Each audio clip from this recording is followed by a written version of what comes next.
Heidi has something special, and I see Wayne's here. He's got something special we have to present. We had some unfinished business to be done from a few years ago, and I've got to give Heidi Smith the credit. Heidi Smith is the one who insisted, and I understand that the state leadership now is not the same state leadership in the Republican Party that was here 4 years ago. Yes.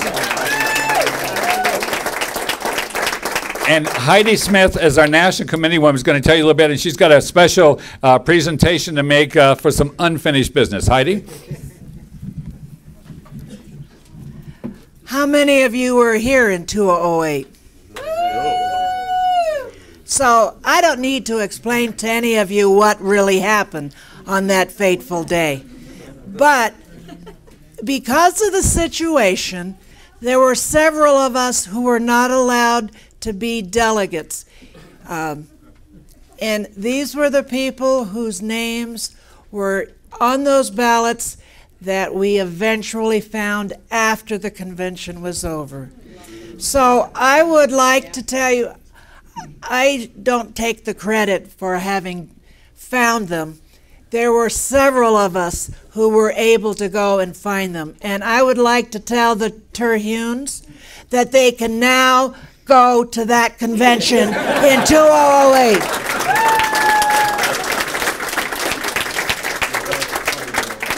And I am going with them because we all spent the money to go back there, and then we weren't allowed to be on the floor. So things are going to be different this time. We have a good structure, we have good people, and it's going to be honest. I know it's going to be honest because I'm going to conk the first one who does something wrong.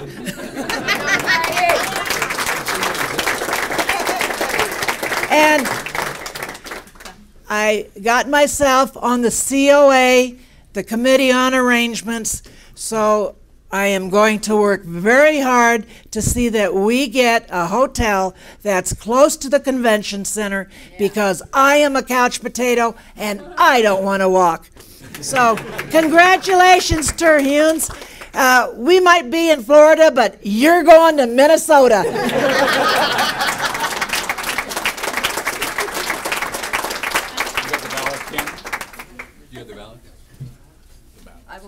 Okay, we have, speaking of the Terhunes, Wayne Terhune and his family, just so you know, the Washoe County Republican Party has really grown, you can see, over the last couple of years since that ill-fated convention. And Wayne, where's your family at? This is a good example. Wayne Terhune, bring your family out, your wife, Jennifer, all four of them. And the reason this is special is that all four of them here, this family here, I call it the All-American family. All four of these family members are members of the Washoe County Republican and Central Committee. We're elected, okay? All of the whole family. And you're also members of the State Central Committee. All four of them are. So I want to talk about dedication. Husband and wife, the two children are all members. And we have a special, his son was one of the three people who were elected 4 years ago as a delegate from CD2. And Kim, what have you got there? Well, explain that. This is the missing ballot box. Now, when you open it up, what has it got in it? They're ballots. Oh, my goodness. They're ballots. Well, what do we got? 3 ballots. My gosh. My goodness. Here is one for Robert Terhune for CD2. You were elected April 28, 2008. Okay. And it says it's good in Florida. The other two are Marla Chris and Pat Kirby. So we're sorry we're a little bit late in getting the ballots to you. But you found the ballots. Again, you do got to thank Heidi because she kept pursuing to find those ballots. So I want you to know, Congressman, these are 3 delegates for you for the convention already. Okay, pretty good. That's right. Thank you very much. All right, moving on. One of the things I would like to just point out to you here is that we have, it's great things that are happening for Nevada. Nevada is known, as a freedom state. In fact, my badge I wear here, it says "Got Freedom." Well, the fact is that we have a great movie playing here right now called Atlas Shrugged. If you haven't had a chance to see it, go see it, okay? And it's all about, and in the newspaper, there's a full-page ad that says, "We can't tax our way out of debt." This sounds like something that Congressman Ron Paul would say. Full-page ad in the Wall Street Journal. And it says, "Ask John Galt what would happen next," okay? So this is fantastic. So in addition to the newspaper today, we got some great advertising going.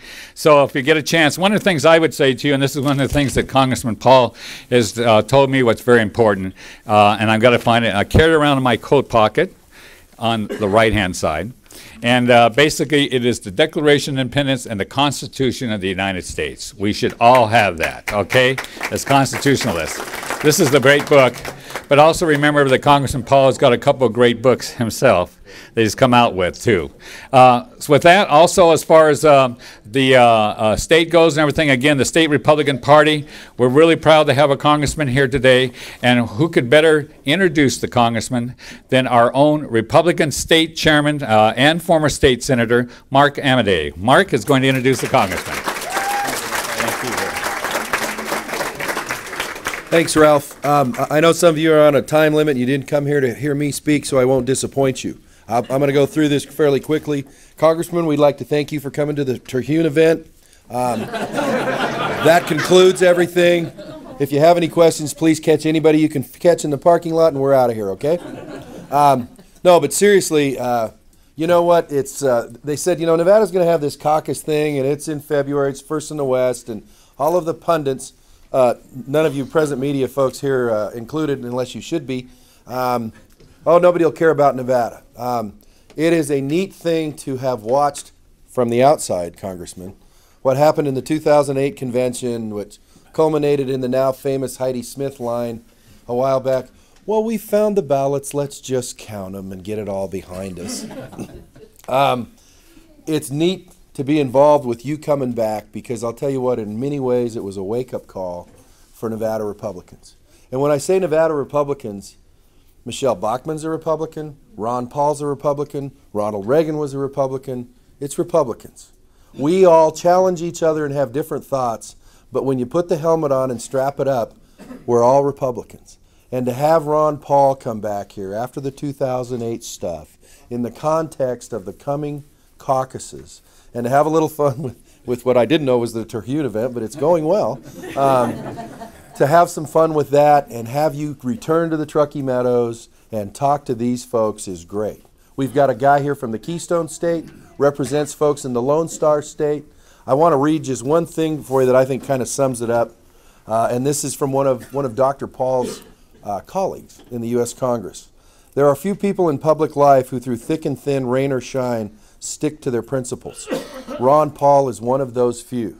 Please join me in extending a warm Truckee Meadows welcome to United States Congressman Ron Paul. The floor is yours. Thank you. Thank you very much. Thank you.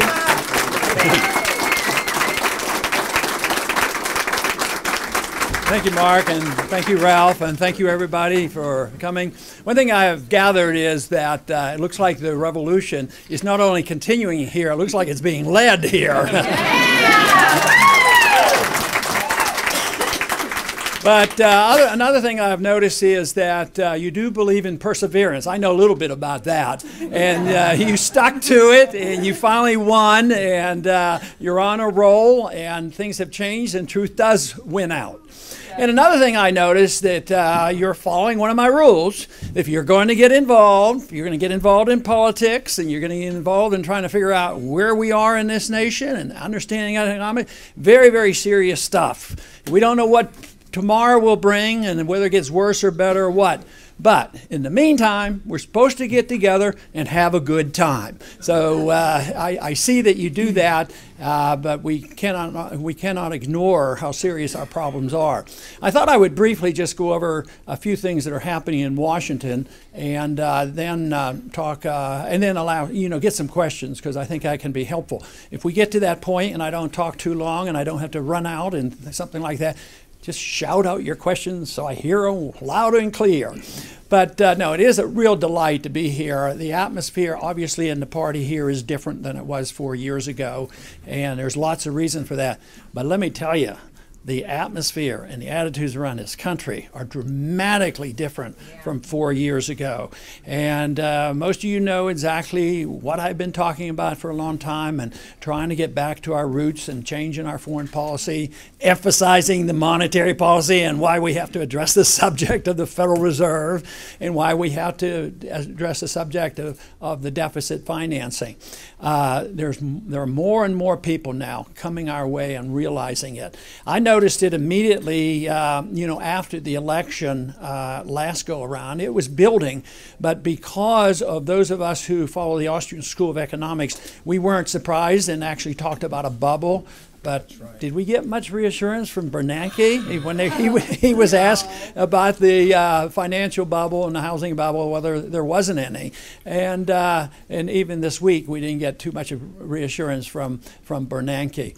But when the crisis finally hit and they recognized and accepted it, instead of me crawling back to Washington, becoming an unknown congressman once again, and nobody paying much attention, there was an explosion of interest in the views that we all share in, that we want limited government and we want balanced budget. And I've been asked several times by the media since I've been here, what is special about you coming to Nevada, and why do you come in, and why do you think they're interested in what you talk about? Well, I talk about self-reliance, and I talk about getting the government off your back and out of your wallet, and low taxes, getting rid of the Fed, having a different foreign policy, and assuming responsibility for ourselves. And that seems to be very popular in this state, so I am delighted that we share those views.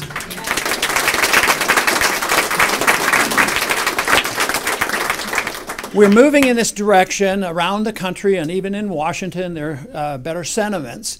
But I noticed recently in the last couple weeks, especially we've been out of Washington for a couple weeks, and a lot of the new members went back to their districts, and they're meeting hostile crowds. Remember when Obama was presenting the case for more socialization of medical care, there was a lot of people woke up and they came out in droves. But they're starting to come out again, and they're very, very angry, but they're not talking our position. They're attacking those who are making an attempt to try to cut back. And they're very angry and concerned about losing their benefits. This, to me, is similar to what's happening around the world. There's a lot of revolutions going on, and a lot of attack on the status quo. And a lot of that is good and healthy, but it's also representative of a serious problem. The financial bubble is just not in the United States. We issue the reserve currency of the world.